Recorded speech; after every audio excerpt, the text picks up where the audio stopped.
e começando a revisão do episódio 27 de Boruto. Pois bem, Boruto e seus amigos vão resgatar o Denki secretamente com a ajuda do Kagura, na tentativa de impedir que a excursão fosse arruinada por este incidente, e começa uma lutinha contra os delinquentes.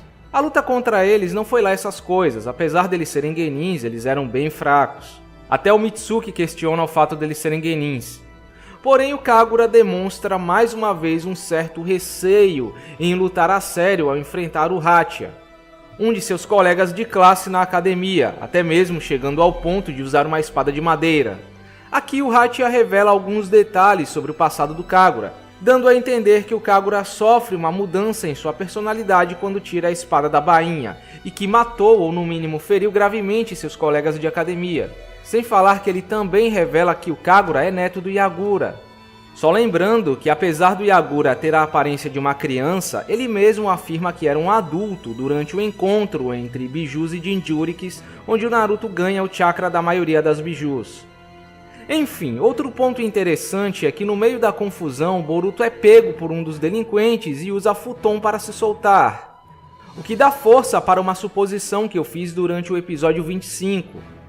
Que talvez o Boruto tenha uma capacidade inerente de utilizar vários elementos sem a necessidade de um longo treinamento, exatamente como acontece com os Uchihas em relação ao Katon.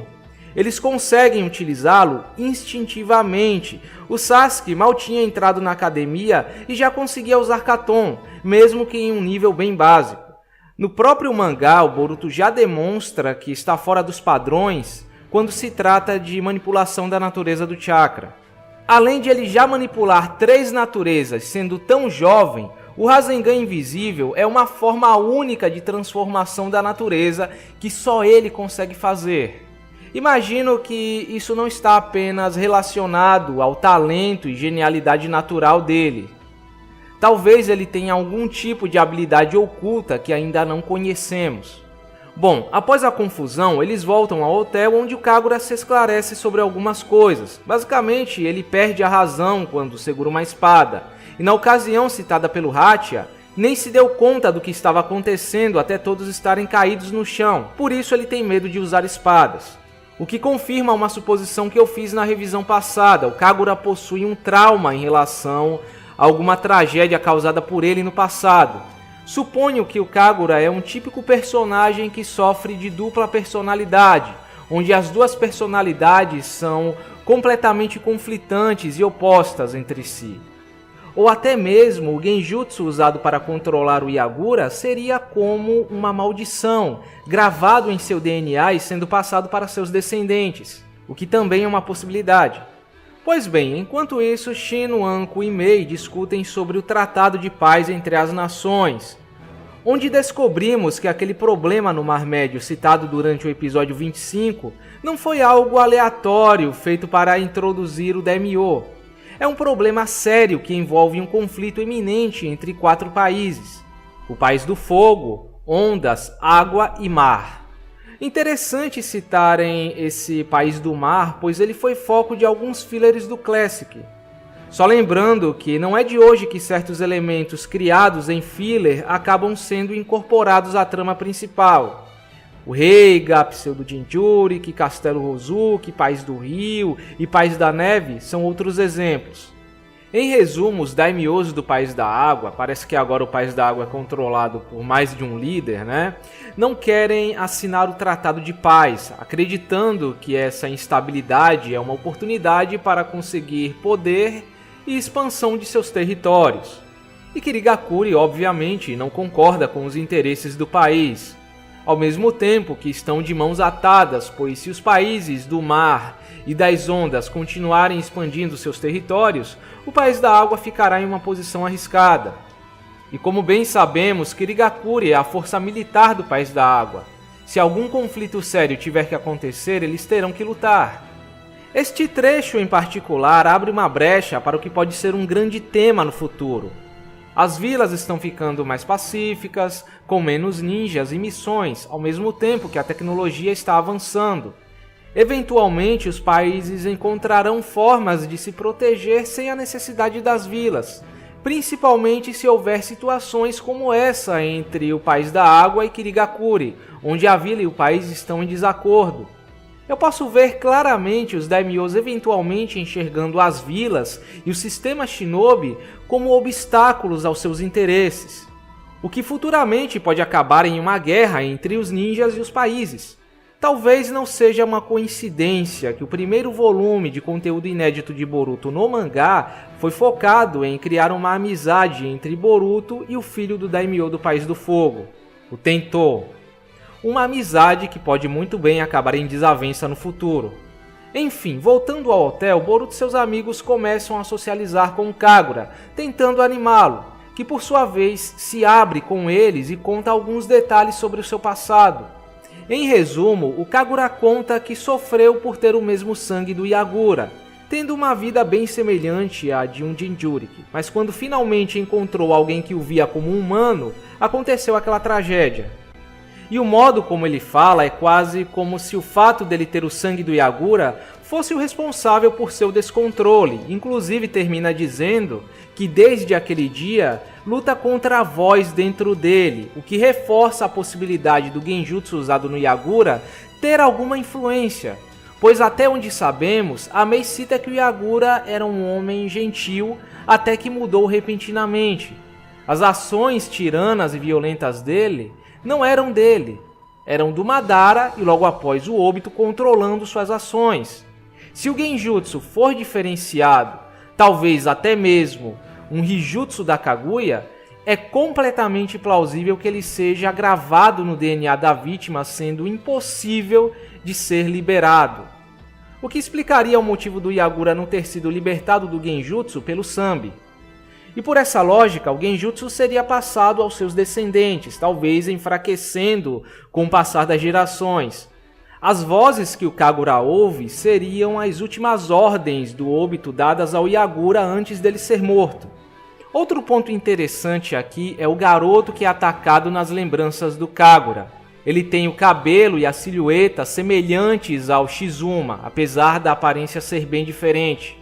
Acredito que a pessoa da qual o Kagura se refere, provavelmente esse garoto, seja o Shizuma antes de passar pelo processo que o transformou em um humano com características de tubarão, talvez até mesmo numa tentativa de salvar sua vida.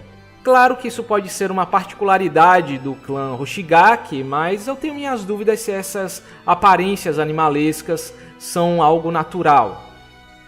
É engraçado que cometeram um pequeno erro aqui. O Kagura é mostrado com bandana de ninja ainda na academia. Um pequeno erro que certamente será corrigido no DVD.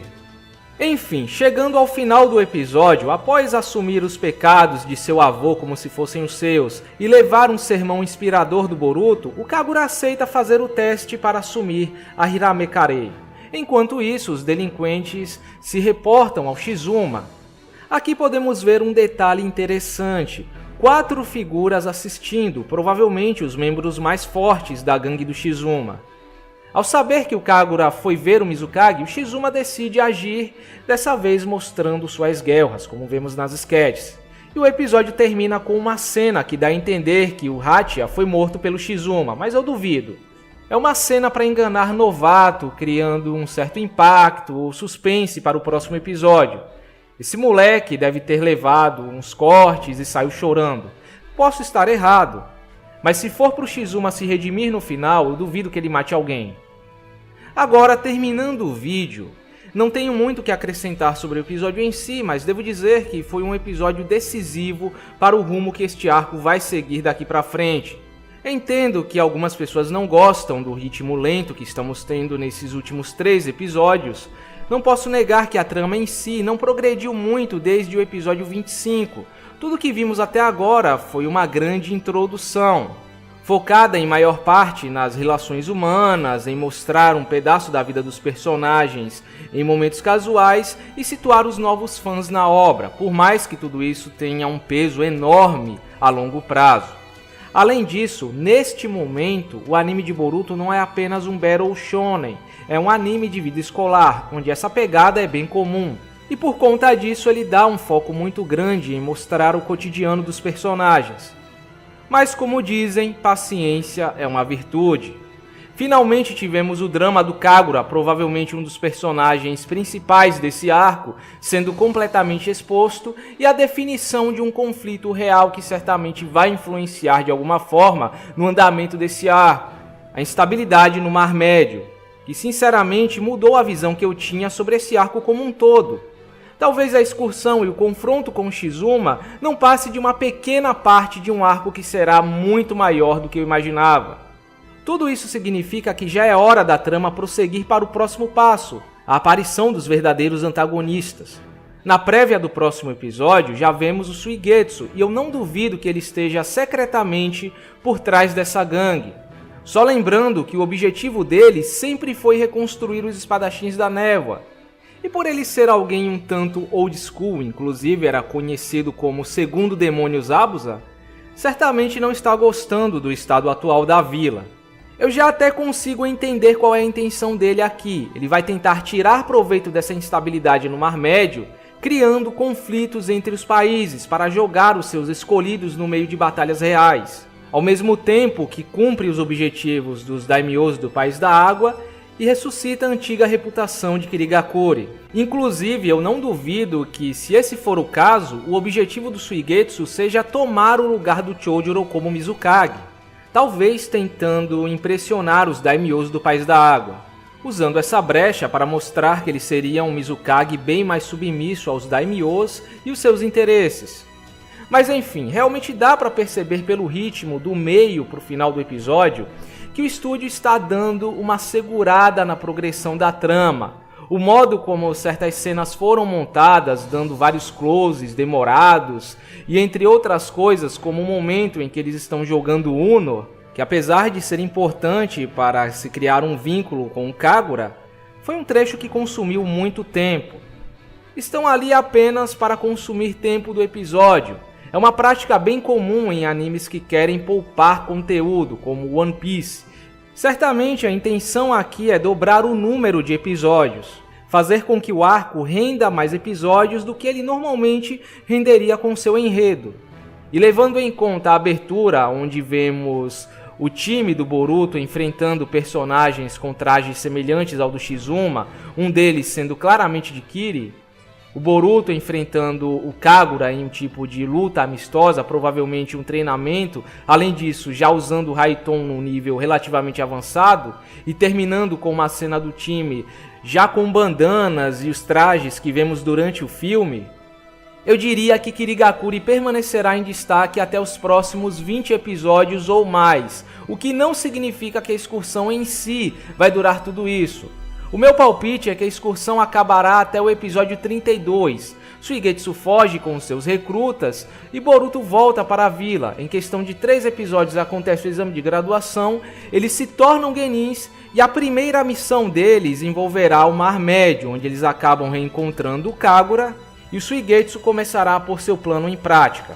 Claro que são apenas suposições, mas eu devo confessar que eu estava subestimando o potencial do arco, que ele realmente tem a oferecer. Quem diria que um detalhezinho simples, citado lá no começo, faria tanta diferença? Bom, então é isso, meus amigos. Eu fico por aqui, eu espero que vocês tenham gostado da revisão e nos vemos no próximo vídeo.